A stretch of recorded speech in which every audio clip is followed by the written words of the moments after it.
जय हिंद दोस्तों। स्वागत है आपका राहुल स्टडी सेंटर पे। मैं राहुल सर आपका स्वागत करता हूँ।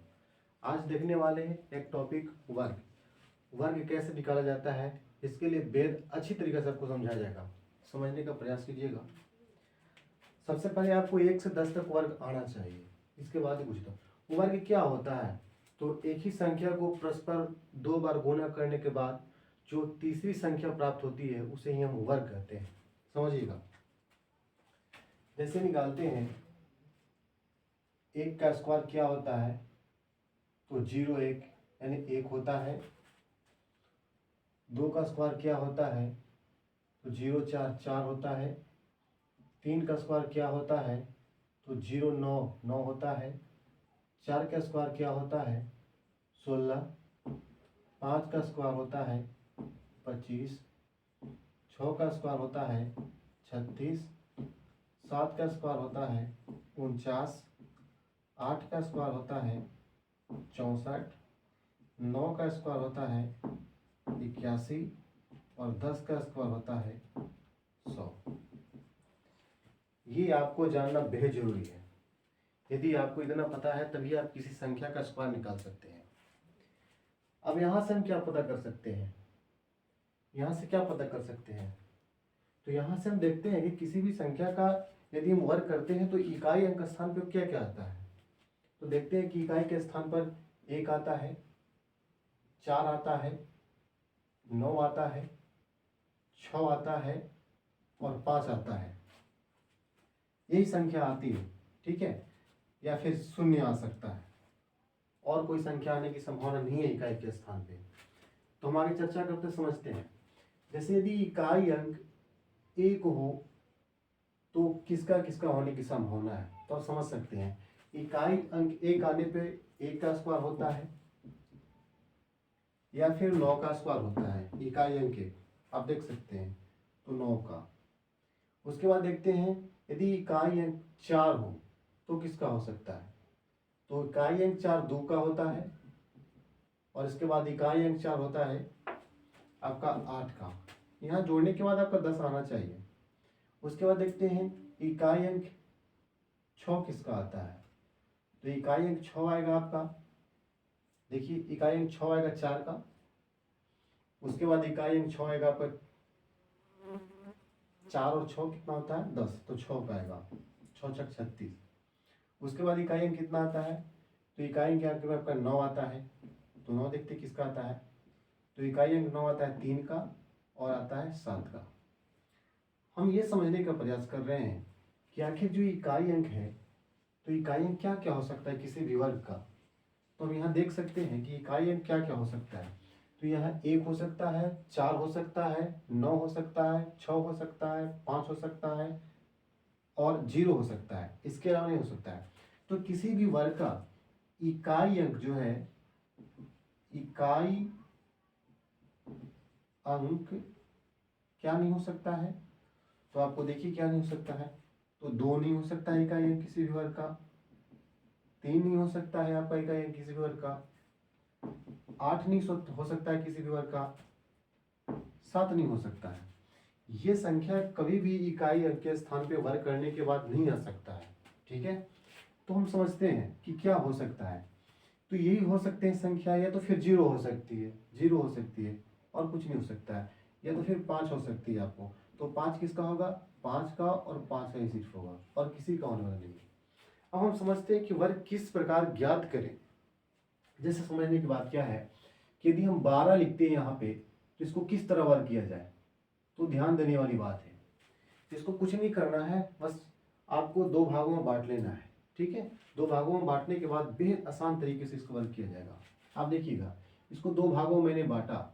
अब यहाँ से भी 2 भागों में कर दिया, तो 1 का स्क्वायर क्या हो गया, तो 1 का स्क्वायर 1 हो गया, तो इसको लिखेंगे 0 और 1। 2 का स्क्वायर कितना हो गया 4, तो इसको लिखेंगे 2 0 और 4। अब इसको मल्टीप्लाई करते हैं, 1 गुने 2 2 और 2 गुने 2 4। एक अंक छोड़कर लिख देंगे यहाँ से 4। बस सबको ऐड कर देना है, ऐड करेंगे तो 4 हो जाएगा, 4 हो जाएगा, 4 हो जाएगा।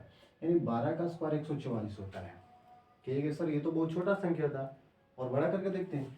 चलिए आप ही का बात मानते हैं, हम लेते हैं कोई संख्या, जैसे हम 36 ले लेते हैं। ये बड़ा संख्या थोड़ा सा, 36 लेते हैं, 36 का स्क्वायर करते हैं तो क्या आएगा यहाँ पे 3 का स्क्वायर करेंगे पहले तो 0 और 9 लिखेंगे, 6 का स्क्वायर करेंगे 6 और 36 लिखेंगे।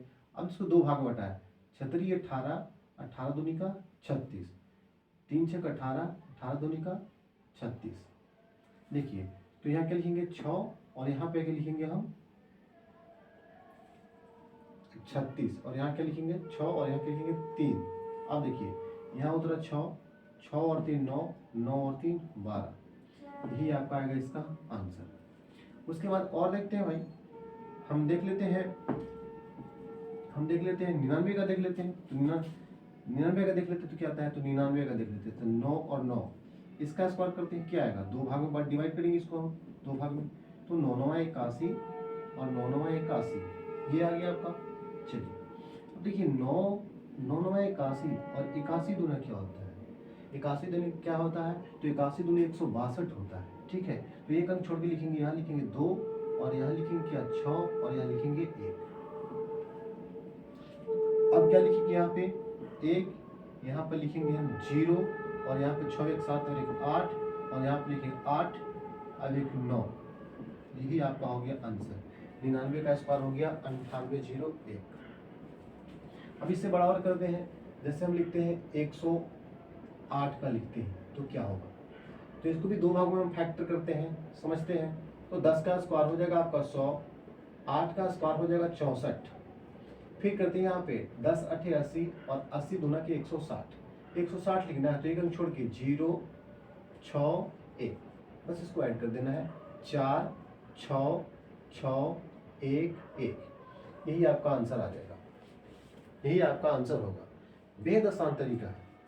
यदि आप करना चाहें किसी भी संख्या का वर्ग निकालना हो और यदि उसका इकाई अंक 5 हो तो और बहुत आसान तरीका है।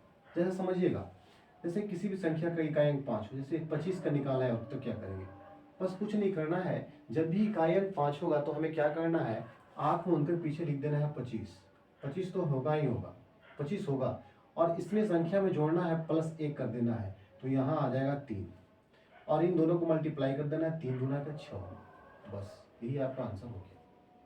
यहाँ से मल्टीप्लाई कर देंगे इसको 3 दूना का 6 हो जाएगा आपका।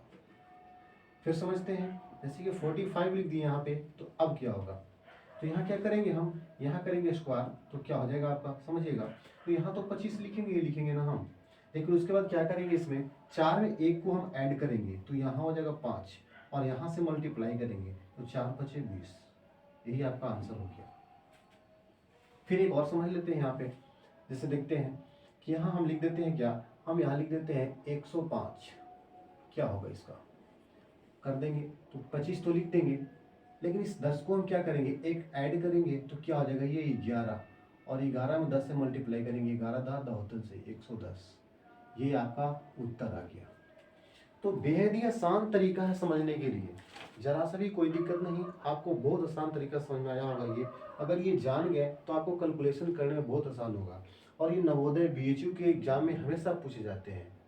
तो उम्मीद करते हैं कि ये बहुत अच्छा से आपको समझ में आया होगा और इसमें कोई दिक्कत नहीं होगा। आपको सबसे पहले समझना यही था कि आखिर इकाई अंक वर्ग करने पे कौन कौन सी संख्याएं हो सकती है और कौन नहीं हो सकती है। सो मैंने आपको बताया, तो 2 3 8 7 ये संख्याएं ऐसी है जो कभी भी वर्ग करने के बाद इकाई अंक नहीं आता है। जैसे आपसे कोई पूछ दे कि बताइए जरा कि 168 किसका वर्ग है, 168 किसका वर्ग है, तो आप तो कह दीजिएगा, देखते के साथ ही बताइए कि सर 168 कैसे हो सकता है, इकाई अंक 8 किसी का वर्ग नहीं होता है और यहाँ इकाई अंक 8 है तो अर्थात ये किसी का वर्ग नहीं हो सकता है। ये समझना है आपको। इकाई अंक 1 जब रहे तो 1 का स्क्वायर हो सकता है, 9 का हो सकता है, अगर 4 रहे तो 2 का स्क्वायर में 4 आ सकता है, 8 में 4 आ सकता है। आपको यहाँ पे ऐड करने के बाद 10 आ जाएगा, जैसे 1 और 9 10 हो जाएगा, 2 और 8 10 हो जाएगा, 4 और 6 10 होगा, 3 और 7 10 होगा। ये आपको ध्यान रखना है। उम्मीद करते हैं यहाँ तक आपको समझ में आया होगा।